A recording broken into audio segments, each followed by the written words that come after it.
Hi, welcome back to another episode of Stand on Guard. So happy to have you here on this 27th day of December. I thought it was Thursday.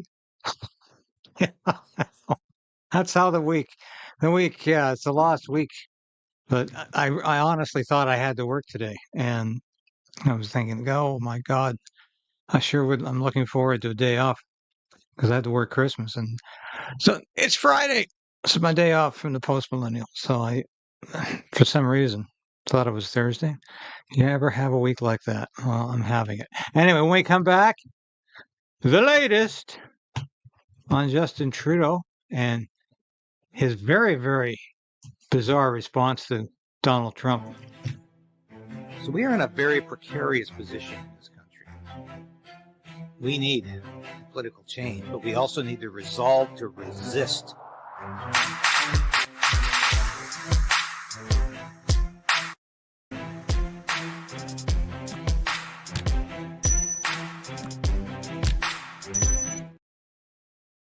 Yes, please like the station.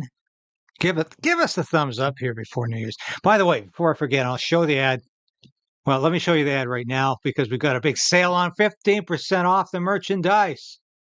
Let's have a look at the merchandise. Ho, ho, ho, ho, ho!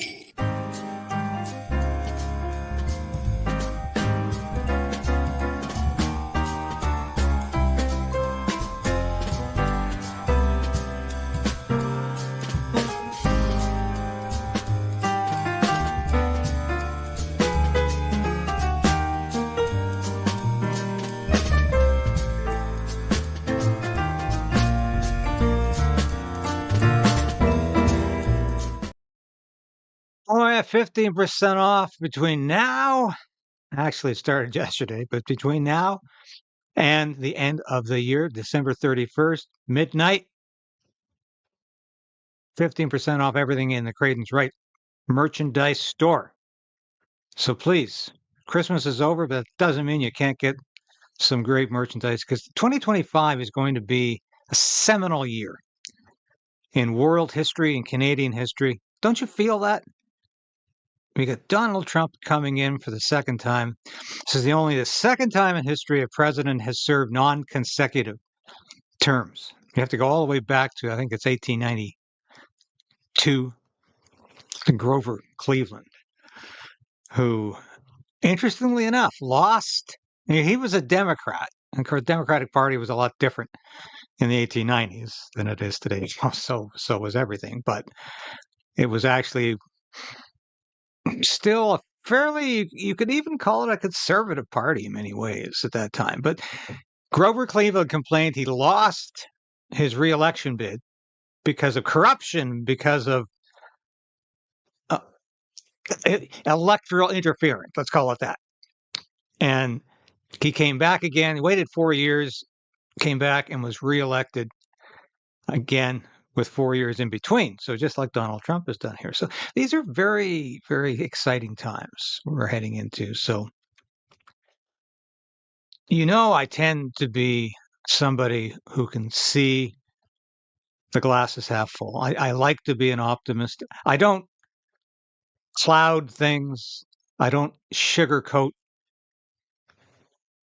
reality.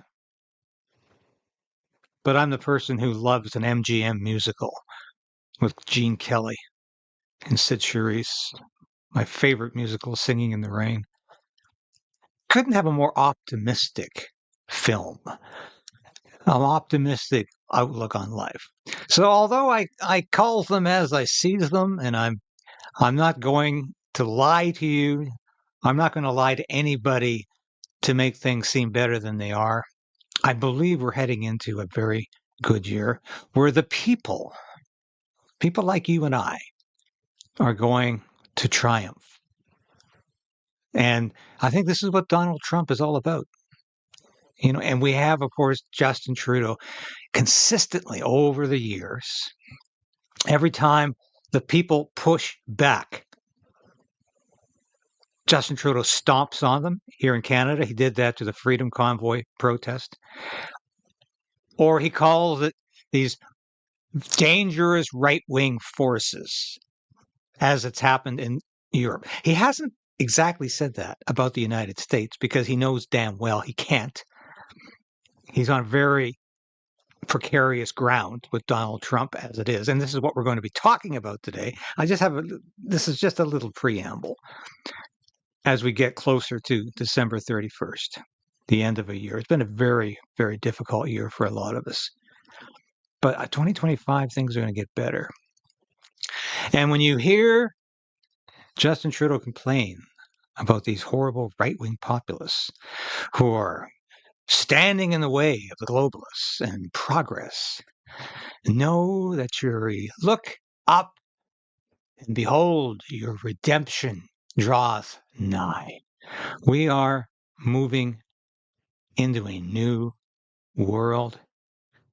And I know it might not be permanent. Nothing is in this world. It might be transitory. But I think we're going to at least have a chance to recover some of the freedom we've lost in the 9 years under Justin Trudeau.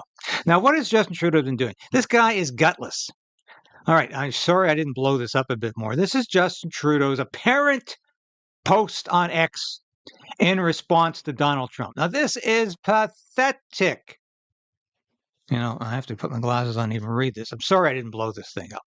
The article's a bit long. It says, some information about Canada for Americans. And we're going to have a look at that in a minute.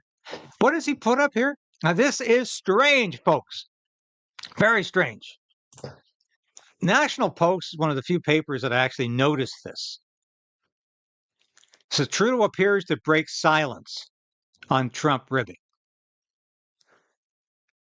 And we'll have a look at the video he put up. Now, the video is from 2010, long before Justin Trudeau was even involved in federal politics, long before he became the leader. Well, not long before, but a couple of years before he became the leader of the Liberal Party, a Montreal area MP. And he puts a video up.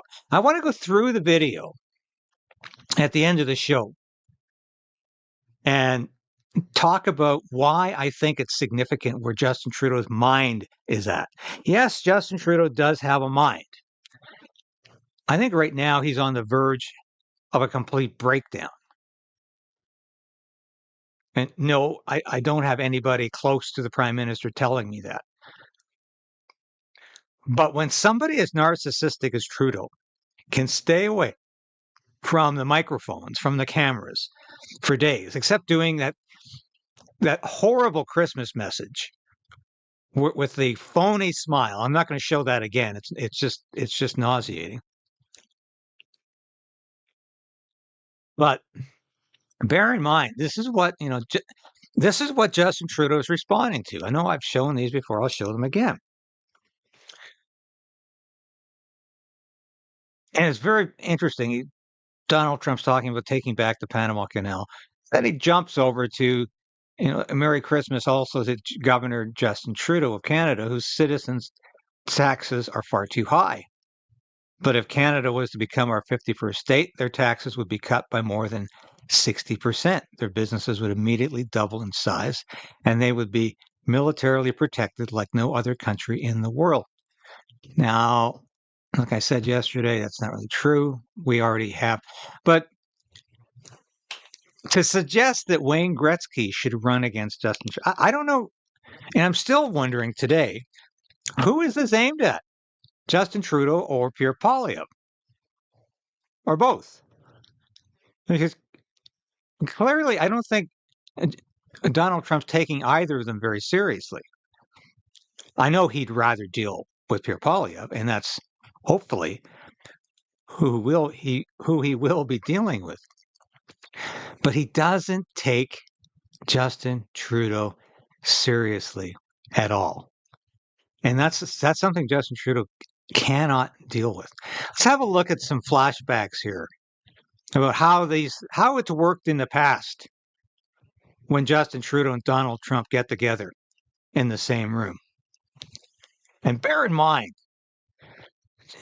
Trudeau actually did attempt to suck up to Donald Trump during his first term.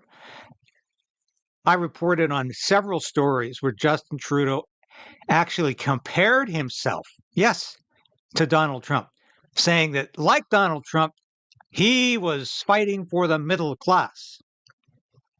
Said that several times. And like Donald Trump, he was fighting for fair wages. Trudeau, and on several occasions, attempted to attach himself to Donald Trump. Very interesting.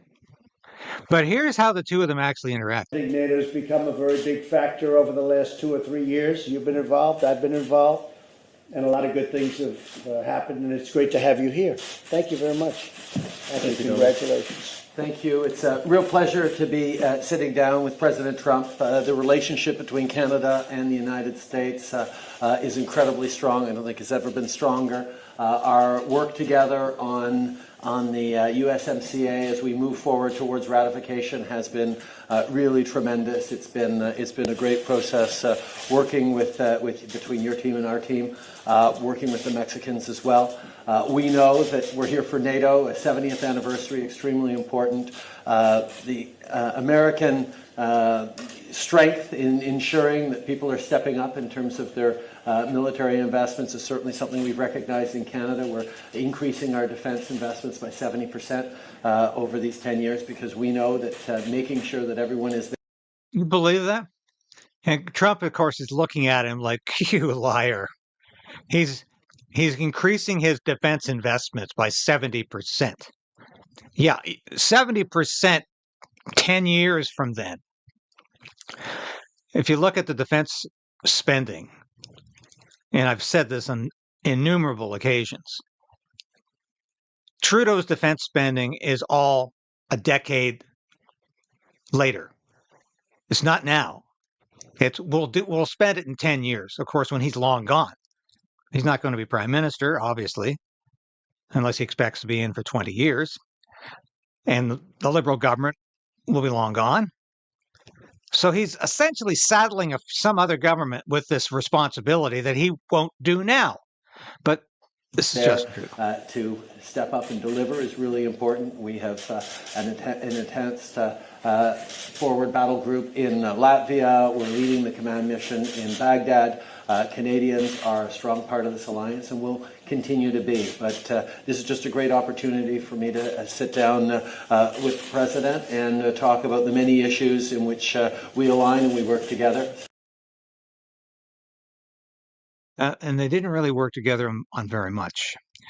And that's now I'm going to later in the show at the end. What I'm going to do is show you one of what I call them as BS clips. And for the next couple of days until the end of the year, I'm going to show at least one or two of Trudeau's worst moments.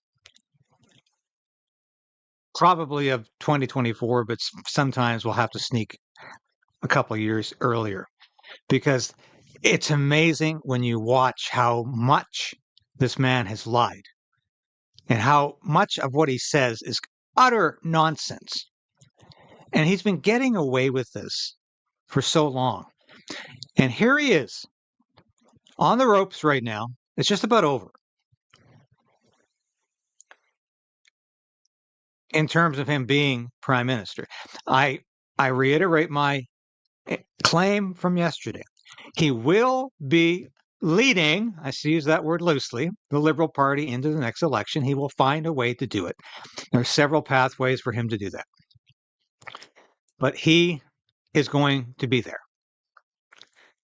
And he might not have a whole lot of MPs on his side, but look at this. Trudeau's crisis puts spotlight on succession rules for Canada's Liberals. Only saw this reported from Bloomberg, which of course is not known for its Canadian news content. But Bloomberg actually talked to a lot of Liberal insiders, shall we say, and they're all confirming that there's a move afoot to change the party rules so that Trudeau or anybody like Trudeau doesn't have to stay in power indefinitely, because they bought this line when Trudeau became leader that, oh, no, this man is going to be the greatest thing we've ever had. Let's ensure that we make him feel welcome, that he knows we're never going to challenge his leadership. So the Liberals changed their leadership so they can't have a leadership review. They have to have a national convention.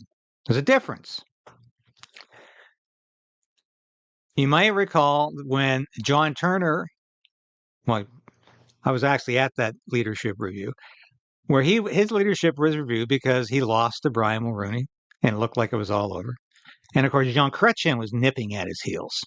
So Chrétien was working behind the scenes to get a leadership review going so he could become the next leader of the Liberal Party, which he did. And that was all done very quietly behind the scenes. They had a leadership review. Turner won the first one. They had another one. Turner was so low enough that they eventually decided to have a leadership race, and Chrétien won that. That can't happen right now. But the point is, by the time the Liberal Party puts these rules into place or rearranges the rules they have right now, it's too bloody late. This should have happened last fall. This is a party that's completely out of step with time. There's no time to do this right now. Somebody has to be there on January 27th, because we are going to be in the midst of chaos with the Trump administration. And there's no time for a leadership review. There's no time for a leadership convention. There's no time for a leadership race. This is why I keep saying Justin Trudeau is going to take advantage of this and stay in. And I say good, because he's going to get shellacked in the next election. Let's have a look at what Justin Trudeau put on his X. What is this video? This video from the 2010 Vancouver Olympics. Tom Brokaw, you remember Tom Brokaw, wrote The Greatest Generation, NBC News. He was the anchor for years. I actually met Tom Brokaw in Gettysburg. He was down there on November 20th one year when they have the annual Gettysburg Address ceremony. And Tom Brokaw was the lead speaker that year. And interesting guy. I don't think he was fair to Donald Trump during his first term, but overall, I think Tom is not a bad guy. But here's Tom Brokaw's little mini documentary about Canada. This is the sort of thing you might remember from grade 5 or 6, or even grade 4, when you saw those films. I don't know if they show, at least in my generation, they used to show these films about Canada's relationship to the United States, because it was always interesting for kids. I mean, yeah, we live next to the most powerful country in the world. It's got 10 times the population, much bigger economy, huge military, world responsibilities that Canada doesn't have. What is our relationship? And Tom Brokaw puts this in.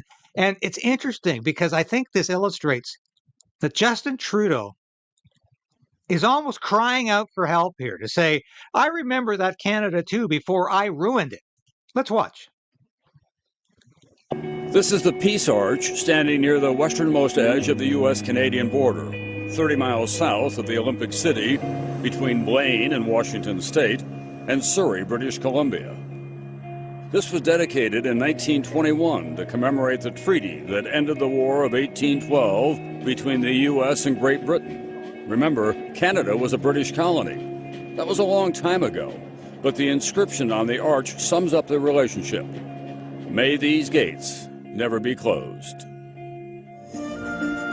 We share more than a long border, of course. No dotted line can divide our joint stewardship of a treasure of natural riches.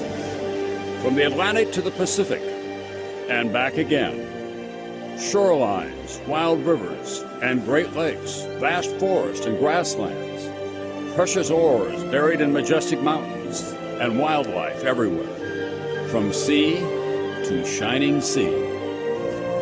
Canada and the United States share another unique quality. They're immigrant nations, destinations for people around the world who long for political freedoms, economic opportunity, and a long tradition of compassion.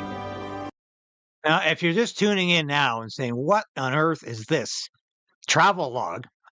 This is the video that Justin Trudeau, the Prime Minister, attached to his post, apparently responding to Donald Trump's trolling for the last 2 or 3 weeks.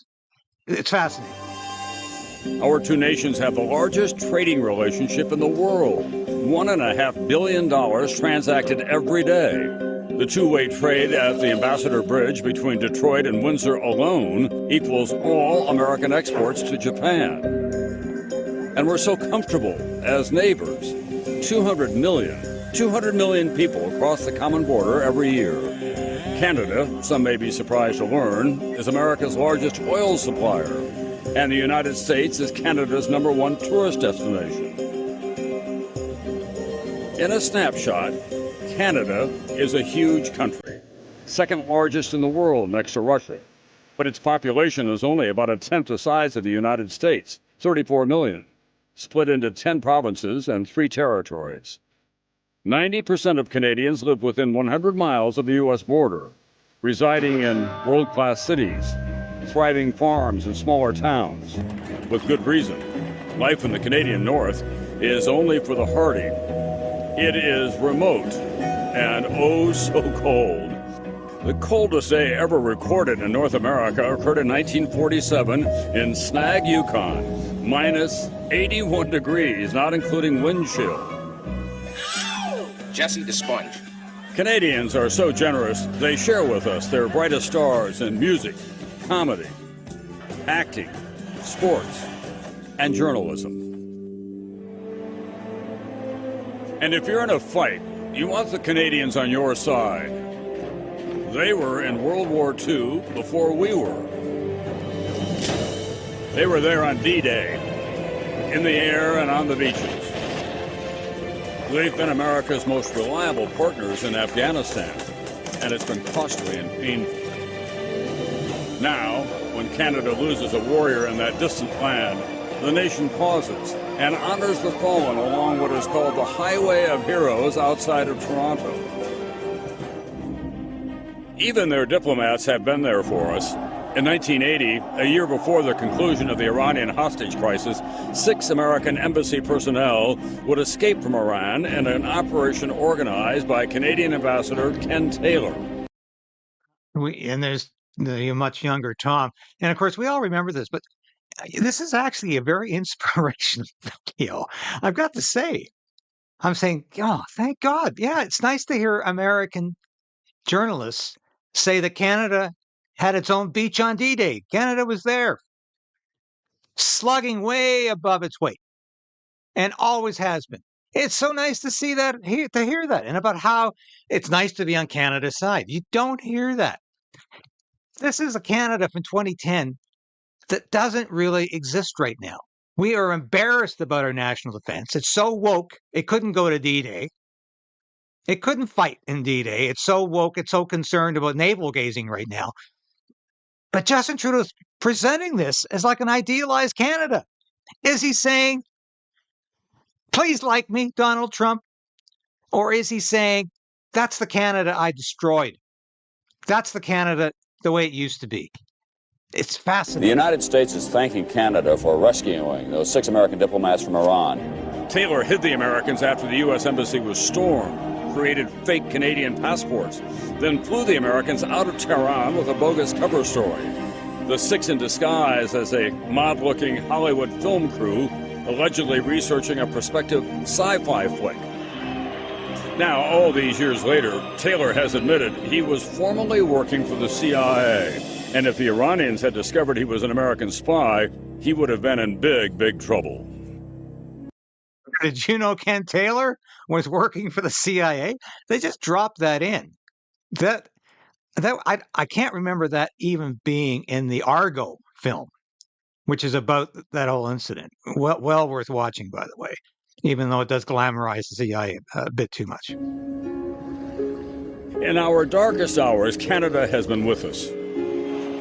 On September 11th, as the United States shut down its airspace, Canada instituted Operation Yellow Ribbon, landing 239 U.S.-bound flights with 33,000 passengers at 17 different Canadian airports. And then, amid the uncertainty that followed, entire communities housed and fed those thousands of passengers for days afterward.